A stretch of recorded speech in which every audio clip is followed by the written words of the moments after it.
मो ना है नभेन्दु सेठी आओ मो घर है बारिपदा मोरगावड़ी अंचल। कौन है आपनकर एभली अवस्था है कौन है पारुछि आपनकर कौन आपन कोन अभियोग आनिछन्ती आईएसएन? आज्ञा दीपावली दिन राति 10टा समय मु आ मोर भेणी आमे दी जन गोटे दुकान रे छिड़ा आइलु। सेठी दी जन निहाती अल्प बयसर पिला जो मन की हमको बाई फेस चिन्ही थिले भी तांको जानि छु हमें सी आसिक गोटे बाइक रे नाना प्रकार घो घो शब्द करिक आम उपरे बाली धूली इत्यादि सब पड़ला। तो आम बारण करने द्वारा से मैंने सांगे सांगे आम उपर को हाथ उठेले। मोर जे भेणी जे सी माड़ खाई सेंसलेस हेले एवं मते अति मात्रा रे लोहलुहाण एवं जाति भित्तिक भाषा कहीकि जो मुझे बारण कर जाति को लेकिन जे सला तुम्हें आमको ज्ञान दब तुम ये लाश एठू उठिकी जीव ये प्रकार नाना प्रकार कुभाषा अजथा भाषा प्रयोग करके अति निर्दयी भाव में माड़ मारिकी आमको लोहलुहाण कले।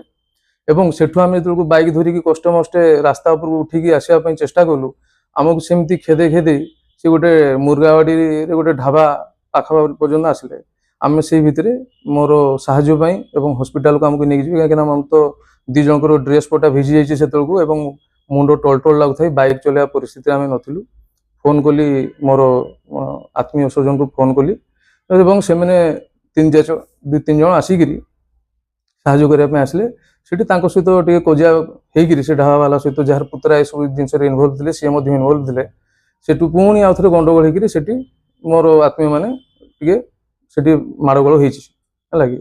तापर पुलिस आसिक छिड़ा पीसीआर भैन देखला सब पीसीआर भैन सब एवं पुलिस बंधु मैंने जड़े ओह्लैक से जो ढाबा वाला जहाँ को माड़ है तांकू नहीं गले हॉस्पिटल। आम 2 जन शला भेणी मुंड टल टल परिस्थिति अर्ध चेतन अवस्था छिड़ा भीषण भाव में रक्तस्राव होता है आमको किंतु हॉस्पिटल निगला ना।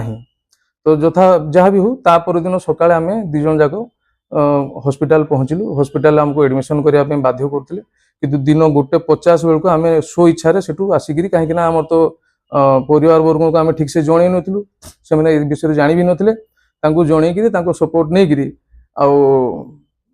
एफआईआर देवाई गोटे इ कम्प्लेन गोटे संध्या 7टा कि 7:30 समय इ कम्प्लेन देली। एटा हूँ 21 तारिख दिन घटना। तापर आम बाहर को 2 जन बंधु मु मो भेणी पलि आसिलु ट्रिटमेंट हाँपाई कहीं ब्रेन में माड़ होती नाक फाटी कान फाटी ये सब जिन मेडिकल रिपोर्ट आज्ञा लिखा अच्छी सरकारी मेडिकल रिपोर्ट रे। तो आम शला और भेणी 2 जन आसिक बाहर उपयुक्त ट्रिटमेंट आसवा भितर आम जाना पाइलु जे जो मैंने ये कांड भी से मैंने उल्टा आम विरुद्ध गोटे एफआईआर देकी नाना प्रकार से सब आरोप प्रत्यारोप मिछ आरोप सब लगे ये आम माड़ खाई से बाहर ट्रिटमेंट आसु।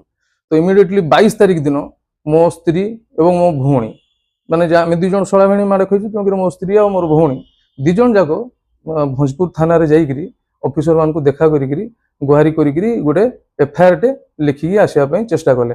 किंतु दुख परितापर विषय जे से मैंने मो स्त्री और मो भौणीर एफआईआर टाक ग्रहण न करी उल्टा आपण मैंने मिछ कहते 2 जन एससी कहले आम शेड्यूल कास्ट लोक आमको ये प्रकार जाति भित्तिक नाना प्रकार कथा एवं कुभाषा कही आक्रमण होती 2 जनकर परिस्थिति भारी गंभीर से मैंने नहांती आसवा परिस्थिति नहांती एफआईआर आपण ग्रहण करूना कहीं आज्ञा एफआईआर ग्रहण कले ना कहले आपण मैंने मिछ कहते कहीकि पठेदेले।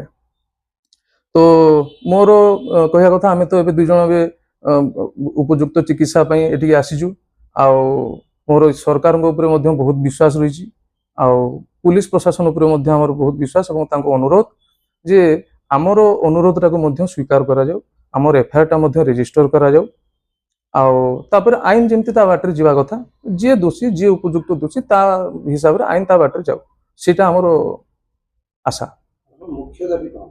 मुख्य दाबी रही आम प्रथम है आमर केस रेजिस्टर हो आम हेलु पीड़ित एवं आम दलित वर्ग लोक आम तो पीड़ित मान माड़ खाई पीड़ित परिस्थिति अच्छु आमर एफआईआर टाक रेजिस्टर बर्तमान सुधा कहीं हो पारि ना। थाना अधिकारी 2 पक्षर एफआईआर ग्रहण करबा उचित एवं निरपेक्ष तदंत। आज्ञा आज्ञा आज्ञा आज्ञा